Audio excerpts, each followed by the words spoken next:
That's the case with any good cast, is that you have your pivotal character that is driving things forward. The mom in Hereditary being that drives the whole movie forward.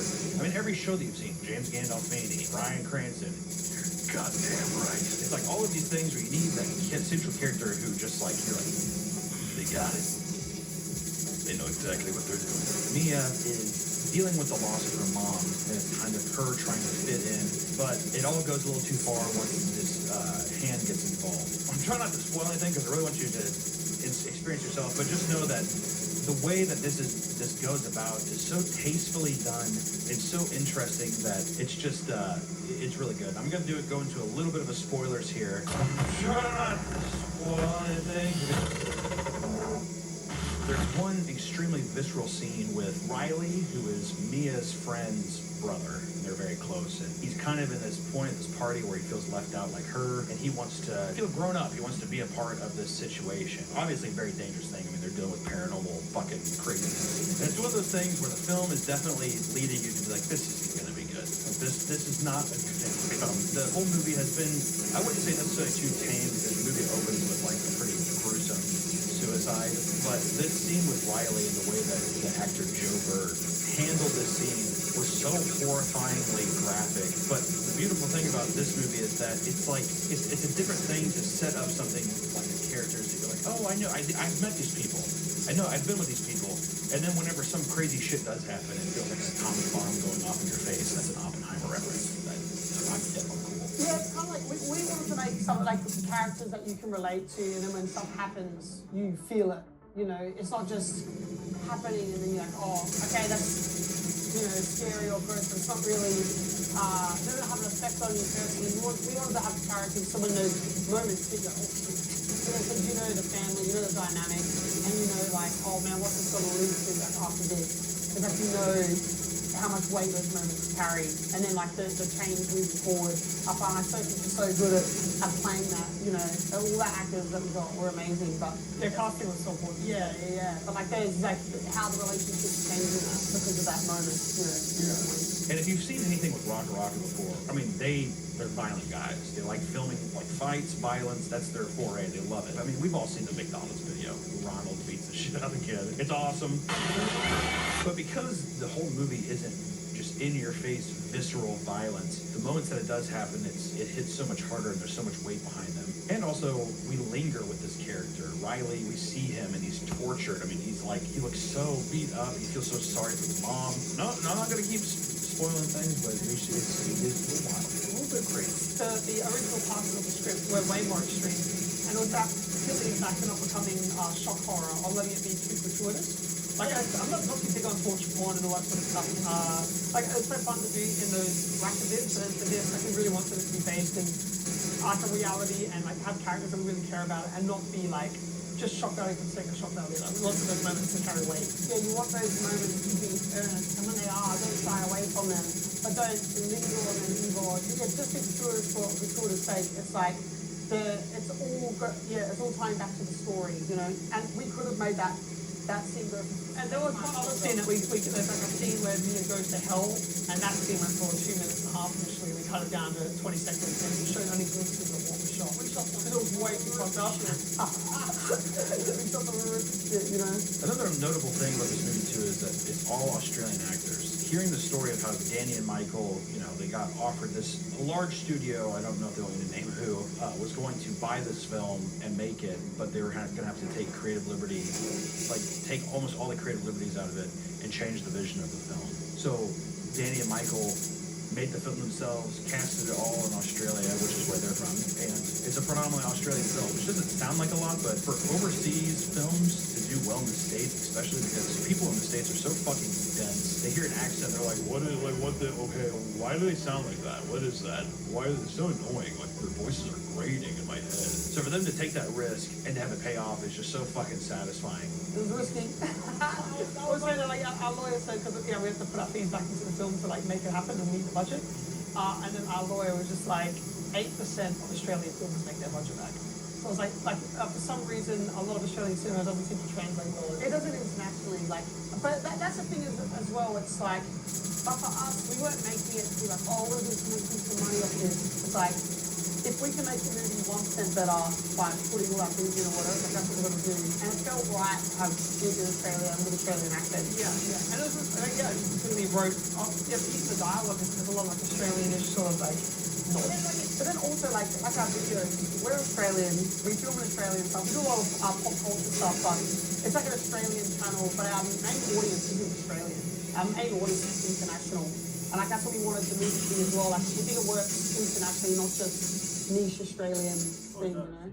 With the lore of this hand, it really does feel like it could happen anywhere in the world. By having it be an Australian film, which, you know, they're still speaking English, but still it's like the cultural divide that still feels like, oh shit, this could happen to me tomorrow. If like that thing showed up in my life, this could happen. Which I think a lot of foreign films, you can kind of distance yourself where you're like, you don't have that intimacy. But with like social media and how the teenage actors and how teenagers act like teenagers. They don't hire a 35-year-old to play an 18-year-old girl. They actually cast this movie in such a great way. It's fucking amazing. The direction, the writing, it's just such a home run. I mean, I left the theater trying to even think about what are things I don't like about it. Sometimes you watch something and you have rose goggles on because you're just so blinded with like maybe a subject matter you like or like a genre of film you like, so you really let a lot of things slide. So I like to be very like, you know, you see a movie and you're like, oh, maybe that wasn't great. To me, this is such a strong and original idea, and I'm just so happy for those guys, man. They killed it. If you guys are watching this, you killed it. Fucking great job, for real. This is just gonna be one of those movies where it's just like, it feels like an Ari Aster thing all over again. It feels like the shit's gonna blow people's minds. It's gonna be an amazing start to such an unbelievable career. I think that we're gonna watch this video in the future, even like a year or two from now, and be like, well, duh, dude. Just talk to me like a course. Like the same way that people talk about like Get Out or Hereditary or something like that. Let me tell you, I am hyping this thing up. I put my fucking life on this film. It's so good. Like, I haven't been so sure about a film in such a long time, especially one that I've recommended on this channel, to just be like, I can't think of a person who wouldn't like this film, is another thing. I recommended The Sadness, but I know, like, my mom would probably be like, well, the gratuitous rape is a bit much for me. But, like, talk to me. I feel like if you're an avid horror fan and you want to be scared, you're gonna like this. It's just such a beautiful harmony. It's like almost like 7 angels just singing in synchronicity, creating the perfect note. It's just amazing. I know that this is me being biased, but it's very cool seeing this come from a YouTuber. From somebody to be like, fuck you, we're gonna make it ourselves, and take that and then just be like, suck my dick, Hollywood. I'm gonna force feed this down your throat. It's basically them just saying they didn't sacrifice their creative vision. They didn't bow down to anybody to make, you know, to get more money out of something. They made the movie they wanted to make. And you can just tell, if you see any interviews with Danny and Michael, you can tell how earnest and how excited and how passionate they were for this film. It's just awesome to see, man. Like, I feel like their dad. Like, I'm not their dad, but I feel like it's one of those things where it's just like this visceral pride. You feel so proud for somebody and you're so happy for someone, and that's how I feel here. Because it really is just such a home run. And I wanted to take time today and use this platform to tell you, go see this fucking movie. It's amazing. You will not be disappointed, I'm telling you. You will not be disappointed. And just people who are like, oh god, what, please, fuck yourself. Try to go see the movie, say that you didn't get scared or you didn't have a good time. Balls in your court. Also, I think that we'll probably link, sorry guys, but a little plug for myself. I think we're going to upload the entire interview, sit-down session we did with Danny and Michael about the film, and I have some more interview questions there we'll put up on the Patreon. So if you want to support this channel or support my other channel, feel free to sign up for the Patreon. But most importantly, please go see Talk to Me. It is in theaters right now. Go right now, close this video, get in your car and go up there. Take it over.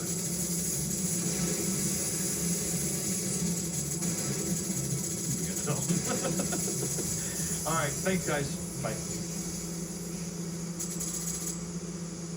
Got 10? Because at Rent-A-Center, $10 pays your first week on a new agreement. Choose an item and you're...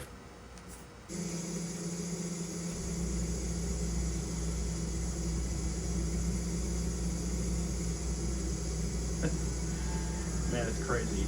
No, I'm serious. She actually choreographed this dance, which is actually the craziest thing. But, no, Nick, I'm telling you that for the Wednesday dance, that's all her. She didn't have any help. Nick, she choreographed it herself. Welcome back to the Papa B channel. How you doing? How you doing? Come on in and sit on down. Today we're going to be talking about Scream 6, starring Jenna Ortega. And I don't know anybody else really. Oh, and Courtney Cox. She's back too. I had no idea that there was 6 Scream movies. I saw the trailer of this movie, and when I saw that it was Scream 6, I thought to myself, what happened to 4 and 5? Don't remember those coming out. Which apparently 4 came out in 2011, and then Scream 5 came out last year. What? That actually blew my mind. But if you know anything about the Scream series, you know, Scream is one of the most iconic names in the slasher genre, being extremely pivotal in the 90s with flipping the expectations, flipping the tropes, using audiences' preconceived notions of what, you know, the very formulaic slasher genre had built up to by that point, with the extreme slasher fatigue that we had from all of the 80s, you know, Nightmare on Elm Street, Friday the 13th, Halloween, and then like the billions of clones that came after that, you know, we'll put like a list here. Oh my god, 700 slasher movies that all follow the same formula. How fun. But luckily, in the 90s, we were saved. I believe it was 1996. Scream 1 came out, directed by the brilliant Wes Craven, who also did Nightmare on Elm Street. You know, it took the idea of what a slasher movie should be and, you know, flipped it on its head. One thing that was kind of cool was that you had Drew Barrymore on the cover of the Scream poster, but, you know, they kill her off in the first scene of the movie. So it's just disregarding what the final girl is and establishing somebody else as that, you know, playing with the tropes and having the characters also be self-referential, you know, very campy, very cheesy, fourth wall breaking kind of stuff. And it's very fun. The infamous little ghost face, the mask that everybody knows that's been parodied to death. My God, when the Scary Movie came out when I was younger, everybody did the "What's that" thing. What's that? Glad we're glad those times are over. It would have been funny if in Scream 6 they actually included that. Today's video is sponsored by Raid Shadow Legends. You've heard the name, but let me tell you what you've been missing out on. Raid has hundreds of champions to collect, a super in-depth RPG battle system, amazing graphics, and intense boss fights. But wait, there's more! To celebrate Raid's 4th anniversary, we're hosting a Disney party, and I need your help figuring out who to invite. Here's who I'm thinking for the 4 most wanted champions. Ronda Rousey, legendary champion based off the MMA fighter extraordinaire. Bellinor, attack champion from the High Elf faction. Juliana, epic magic champion from the Sacred Order faction. And Talia. Talia has a really hard-hitting A2, and using her signature move, Nuker, guarantees you're gonna do well. Comment down below who you think would make the best dinner guest. But that's not all. Since Raid's 4th anniversary is finally here, there's a ton of incredible offers, free gifts, promo codes, events, and brand new fusion events where you guys can get your hands on an anniversary legendary champion. If you haven't started playing yet, then what are you waiting for? Use my link in the description or scan my QR code to get insane bonuses. We are talking epic champion Kalana Shrike and other useful things. Thank you to Raid for sponsoring this video, and back to the video. From 1996 until right now in 2023, we are up to Scream 6. And before we get into spoilers and all that, I give it 5 out of 10. Shouldn't you go see this movie? I'd say, why not? If you like the old movies, you might like this one too. But without further ado, let's talk about Scream 6. Scream. There's all the Scream. When Scream came out, the big thing was that there's 2 killers at the end. You know, always in typical slasher films, there was one killer who had a motive. But in this one, it was a multiple series of killers that really kind of like, you know, put people on their head. They're like, oh my God, this is crazy. I just want to briefly go